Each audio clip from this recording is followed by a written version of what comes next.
নমস্কাৰ, মই মজিদ। বন্ধুসকল, বলগতে চাওক আজি 9টা গুৰুত্বপূৰ্ণ খবৰ। প্ৰথমটো খবৰ, আজি ঘোষণা কৰা হ'ব উচ্চতৰ মাধ্যমিক চূড়ান্ত পৰীক্ষাৰ ফলাফল। পুৱা 10:30 ঘোষণা কৰা হ'ব হায়াৰ ছেকেণ্ডাৰী চূড়ান্ত পৰীক্ষাৰ ফলাফল। কেইবাটাও ৱেবছাইট যোগে ফলাফল ঘোষণা কৰিব শিক্ষা বিভাগে। উল্লেখযোগ্য যে এইবাৰ হায়াৰ ছেকেণ্ডাৰী চূড়ান্ত পৰীক্ষাত অৱতীৰ্ণ হৈছে ৰাজ্যৰ সৰ্বমুঠ 3,30,744 গৰাকী পৰীক্ষাৰ্থী। পৰৱৰ্তী খবৰ, ৰাজ্য কঁপাই যোৱা গুৱাহাটীৰ পথ দুৰ্ঘটনাক লৈ ডাঙৰ খবৰ। ছটপটাই থকা 3 যুৱতীক গাড়ীত এৰি পলায়ন কৰা শামীম আহমেদ আৰক্ষীৰ জালত। ডিব্ৰুগড় আৰক্ষীয়ে গ্ৰেপ্তাৰ কৰিছে শামীম আহমেদক। শামীম আহমেদে ডিব্ৰুগড়ৰ লাখোৱালত আত্মগোপন কৰি আছিল। আৰক্ষীয়ে লাভ কৰিছিল শামীমৰ মোবাইল ফোনৰ লোকেশ্যন আৰু তাৰ পিছতে গ্ৰেপ্তাৰ কৰা হৈছে শামীম আহমেদক। উল্লেখযোগ্য যে গুৱাহাটীৰ মঠগড়িয়াত দুৰ্ঘটনাগ্ৰস্ত ছুইফ্টৰ চালক আছিল এইগৰাকী শামীম আহমেদ আৰু এই ভয়ংকৰ পথ দুৰ্ঘটনাত 3 গৰাকী যুৱতীৰ মৃত্যু হৈছিল। আৰু দুৰ্ঘটনাৰ পাছত মোবাইল অফ কৰি ৰাখিছিল শামীমে আৰু ডিব্ৰুগড়ত কৰি আছিল আত্মগোপন। অৱশেষত আৰক্ষীয়ে গ্ৰেপ্তাৰ কৰিছে শামীম আহমেদক। পৰৱৰ্তী খবৰ, NRCক লৈ বৃহৎ ঘোষণা। অসমৰ দৰে মণিপুৰতো হ'ব NRC। এই কথা ঘোষণা কৰিলে মণিপুৰৰ মুখ্যমন্ত্ৰীয়ে। আৰু অসমৰ NRCৰ প্ৰক্ৰিয়া সন্দৰ্ভত বুজ ল'ব মণিপুৰ চৰকাৰে। অসমৰ দৰে এইবাৰ মণিপুৰতো হ'ব NRC। এই কথা ঘোষণা কৰিলে মণিপুৰৰ মুখ্যমন্ত্ৰীয়ে। এই সন্দৰ্ভত হোৱাইট পেপাৰ প্ৰকাশ কৰিব মণিপুৰ চৰকাৰে। অসমৰ NRCৰ বিশেষজ্ঞসকলৰ লগতে যোগাযোগ কৰিব মণিপুৰ চৰকাৰে। অসমৰ NRCৰ প্ৰক্ৰিয়া সন্দৰ্ভত বুজ ল'ব মণিপুৰ চৰকাৰে। মণিপুৰৰ অবৈধ অনুপ্ৰৱেশকাৰীক বিচাৰি উলিওৱাৰ প্ৰক্ৰিয়া আৰম্ভ কৰিব চৰকাৰে।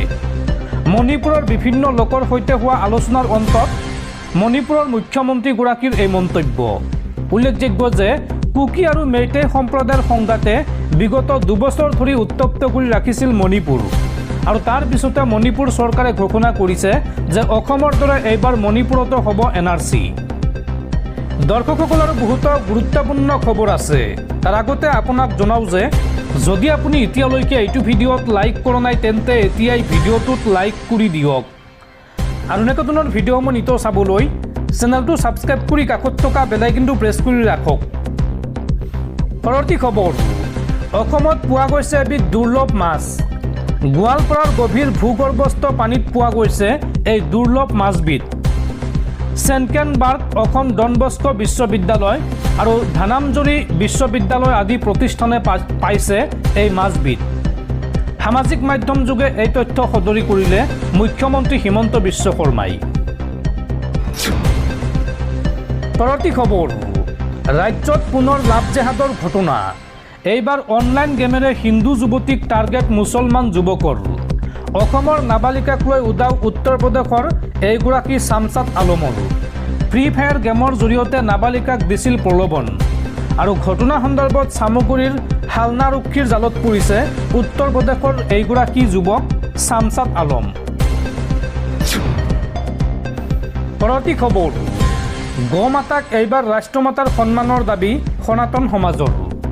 গো হত্যা বন্ধ কৰা আৰু ৰাষ্ট্ৰমাতাৰ স্বীকৃতিৰ দাবীৰে ধুবুৰী সনাতন সমাজৰ প্ৰতিবাদ। এই সন্দৰ্ভত ৰাষ্ট্ৰপতি আৰু প্ৰধানমন্ত্ৰীলৈ স্মাৰক পত্ৰ প্ৰদান কৰে এই সংগঠনটোৱে। পৰৱৰ্তী খবৰ, কন্যাৰ হত্যাৰ চৰম প্ৰতিশোধ এগৰাকী দুৰ্ভগীয়া পিতৃৰ। কেইবা মাহ ধৰি অপেক্ষাৰ অন্তত জামিন লাভ কৰি ওলাই অহাৰ পাছতে হত্যা কন্যাৰ হত্যাকাৰীক। তামিলনাডুৰ ধাঞ্জাবুৰত চাঞ্চল্যকৰ হত্যাকাণ্ড। উল্লেখযোগ্য যে যোৱা বছৰৰ নৱেম্বৰ মাহত প্ৰেমজনিত কাৰণত শিক্ষয়িত্ৰী কন্যা কাব্যাক হত্যা কৰিছিল অজিত কুমাৰে। আৰু শেহতীয়াকৈ জামিন লাভ কৰা হত্যাকাৰী অজিতক খোৱাপাতিতে হত্যা কৰে কাব্যাৰ পিতৃ পুণ্যমূৰ্তি আৰু 3 আত্মীয়ই।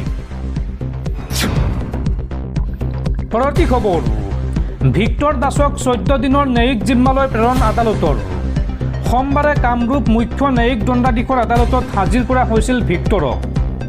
উল্লেখযোগ্য যে পত্নীয়ে দিয়া গোচৰৰ ভিত্তিত গ্ৰেপ্তাৰ কৰিছিল জালুকবাৰী আৰক্ষীয়ে আৰু 3 দিন ধৰি জালুকবাৰী আৰক্ষীৰ জিম্মাত আছিল ভিক্টৰ দাস আৰু সোমবাৰে কামৰূপ মুখ্য ন্যায়িক দণ্ডাধীশৰ আদালতত হাজিৰ কৰোৱাৰ পিছত 14 দিনৰ ন্যায়িক জিম্মালৈ প্ৰেৰণ কৰে ভিক্টৰ দাসক। পৰৱৰ্তী খবৰ, দিল্লীৰ সুৰা কেলেংকাৰী গোচৰত আদালতত হাজিৰ নহয় আপৰ মুৰব্বী তথা দিল্লীৰ প্ৰাক্তন মুখ্যমন্ত্ৰী অৰবিন্দ কেজৰিৱাল। আদালতত হাজিৰ হ'বলৈ অস্বীকাৰ আপ নেতা অৰবিন্দ কেজৰিৱালৰ। ন্যায়াধীশ স্বৰ্ণকান্ত শৰ্মাৰ পৰা ন্যায় লাভৰ আশা চুৰমাৰ হোৱা বুলি পত্ৰ লিখিলে অৰবিন্দ কেজৰিৱালে। দিল্লীৰ উচ্চ ন্যায়ালয়ৰ ন্যায়াধীশ স্বৰ্ণকান্ত শৰ্মালৈ এই সন্দৰ্ভত পত্ৰ লিখিছে অৰবিন্দ কেজৰিৱালে। ব্যক্তিগতভাৱে বা অধিবক্তাৰ জৰিয়তেও সুৰা কেলেংকাৰী গোচৰত অংশ নোলোৱাৰ সিদ্ধান্ত অৰবিন্দ কেজৰিৱালৰ। পৰৱৰ্তী খবৰ, সাৱধান ৰাজ্যবাসী, ৰাজ্যত ভয়ংকৰ হাৰত বৃদ্ধি পাইছে পথ দুৰ্ঘটনা। অসমীয়া নৱবৰ্ষৰ আৰম্ভণিতে ৰাজ্যত সংঘটিত হৈছে 518টা পথ দুৰ্ঘটনা। 108 এম্বুলেন্স সেৱাৰ তথ্যত পোহৰলৈ আহিছে এই ভয়ংকৰ খবৰ। বিহুৰ 4 দিনত ৰাজ্যত সংঘটিত হৈছে 518টা পথ দুৰ্ঘটনা আৰু ইয়াৰে 13 এপ্ৰিলত সংঘটিত হৈছে 99টা পথ দুৰ্ঘটনা। 14 এপ্ৰিলত সংঘটিত হৈছে 142টা পথ দুৰ্ঘটনা। 15 এপ্ৰিলত সংঘটিত হৈছে 139টা পথ দুৰ্ঘটনা আৰু 16 এপ্ৰিলত সংঘটিত হৈছে 138টা পথ দুৰ্ঘটনা। 108 এম্বুলেন্স সেৱাৰ তথ্যত পোহৰলৈ আহিছে এই ভয়ংকৰ খবৰ। পৰৱৰ্তী খবৰ, বিপন্ন প্ৰকৃতি, কৃত্ৰিম উপগ্ৰহৰ জৰীপত ধৰা পৰিল কাৰ্বি পাহাৰৰ উকা হৈ পৰা ভয়ংকৰ ছবি। অসমৰ জৈৱ বৈচিত্ৰ্যৰ প্ৰাণকেন্দ্ৰস্বৰূপ কাৰ্বি আংলং জিলাত বিগত 2টা দশকত বনাঞ্চলৰ ব্যাপক সংকোচন ঘটাৰ এক উদ্বেগজনক তথ্য শেহতীয়াকৈ পোহৰলৈ আহিছে। এক শেহতীয়া উপগ্ৰহীয় অধ্যয়নৰ তথ্য অনুসৰি 2001 চনৰ পৰা 2020 চনৰ ভিতৰত জিলাখনে ইয়াৰ মুঠ সেউজ আৱৰণৰ প্ৰায় 12% হেৰুৱাবলগীয়া হৈছে। গোলকীয় বন নিৰীক্ষণ সংস্থাৰ তথ্যৰ ওপৰত আধাৰিত এই প্ৰতিবেদনে অসমৰ সৰ্ববৃহৎ পাহাৰীয়া জিলাখনৰ পাৰিপাৰ্শ্বিক ভাৰসাম্যৰ প্ৰতি সৃষ্টি হোৱা তীব্ৰ ভাবুকিক পুনৰবাৰ প্ৰমাণিত কৰিছে। প্ৰাপ্ত তথ্য অনুসৰি 2000 চনত কাৰ্বি আংলঙত 7,43,000 হেক্টৰতকৈও অধিক ভূমি অৰণ্যৰে আবৃত আছিল। কিন্তু 2001 চনৰ পৰা 2020 চনৰ ভিতৰত জিলাখনে প্ৰায় 97.4 কিলো হেক্টৰ অৰণ্য এলেকা হেৰুৱাইছে। পৰিসংখ্যাগতভাৱে এয়া জিলাখনৰ মুঠ বনাঞ্চলৰ এক বৃহৎ অংশ। এই পৰিৱৰ্তনৰ ফলত বায়ুমণ্ডলত যথেষ্ট পৰিমাণৰ কাৰ্বন ডাই অক্সাইড নিৰ্গত হোৱাৰ সম্ভাৱনা প্ৰকট হৈ পৰিছে, যিয়ে স্থানীয় জলবায়ু পৰিৱৰ্তনত ইন্ধন যোগাইছে। উল্লেখযোগ্য যে এই বৃহৎ পৰিমাণৰ বন ধ্বংসৰ ফলত জিলাখনৰ প্ৰাকৃতিক শৃংখলা বিঘ্নিত হোৱাৰ লগতে বন্যপ্ৰাণীৰ আৱাসভূমিও সংকুচিত হৈ পৰিছে। পৰিৱেশবিদ আৰু বিশেষজ্ঞসকলৰ মতে কাৰ্বি আংলঙত বনাঞ্চল ধ্বংসৰ মূল কাৰণসমূহৰ ভিতৰত পৰম্পৰাগত ঝুম খেতি বা স্থানান্তৰিত কৃষি পদ্ধতি অন্যতম। ইয়াৰ উপৰিও বাণিজ্যিক কাৰণত চলি থকা অবৈধ বন কটা কাৰ্য, পাহাৰৰ ভূমি দখল আৰু বনাঞ্চলৰ ভূমি কৃষি কাৰ্যলৈ ৰূপান্তৰিত কৰাৰ প্ৰৱণতাই এই সংকটক অধিক ঘনীভূত কৰি তুলিছে। জিলাখনৰ বিভিন্ন অঞ্চলত অব্যাহত থকা শিলৰ কুঁৱেৰী আৰু বালিৰ মহলে বনাঞ্চলৰ ওপৰত অতিৰিক্ত চাপৰ সৃষ্টি কৰা বুলি সচেতন মহলে অভিযোগ কৰি আহিছে। বিশেষকৈ কাজিৰঙা ৰাষ্ট্ৰীয় উদ্যানৰ কাষৰীয়া বাফাৰ জন হিচাপে কাম কৰা এই পাহাৰীয়া অঞ্চলটোৰ বন ধ্বংসই হাতী মানুহৰ সংখ্যাত বৃদ্ধি পোৱাৰো অন্যতম কাৰণ হিচাপে বিবেচিত হৈছে। এই অধ্যয়নৰ পাছতে জিলাখনৰ পৰিৱেশ কৰ্মীসকলে চৰকাৰ আৰু কাৰ্বি আংলং স্বায়ত্তশাসিত পৰিষদক বন সুৰক্ষাৰ ক্ষেত্ৰত কঠোৰ পদক্ষেপ গ্ৰহণ কৰিবলৈ আহ্বান জনাইছে।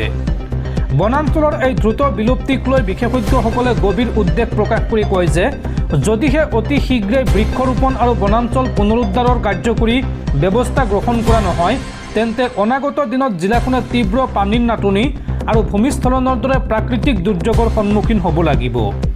বিশেষকৈ মেঘালয় আৰু অসমৰ সীমান্তৱৰ্তী অঞ্চলসমূহত বন ধ্বংসৰ মাত্ৰা অধিক হোৱা পৰিলক্ষিত হৈছে। বৰ্তমান সময়ত এই প্ৰতিবেদনক লৈ প্ৰশাসনীয় মহলত বিশেষ চৰ্চা আৰম্ভ হৈছে। বন বিভাগে উপগ্ৰহীয় তথ্যসমূহ বিশ্লেষণ কৰি বনাঞ্চল সুৰক্ষাৰ বাবে নতুন পৰিকল্পনা যুগুত কৰাৰ ইংগিত দিছে।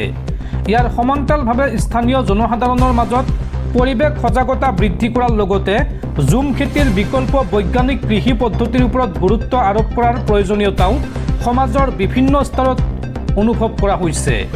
জিলাখনৰ প্ৰাকৃতিক সম্পদ ৰক্ষাৰ স্বাৰ্থত জনপ্ৰতিনিধি আৰু সৰ্বসাধাৰণ ৰাইজৰ সন্মিলিত প্ৰচেষ্টা বৰ্তমান সময়ত অপৰিহাৰ্য হৈ পৰিছে।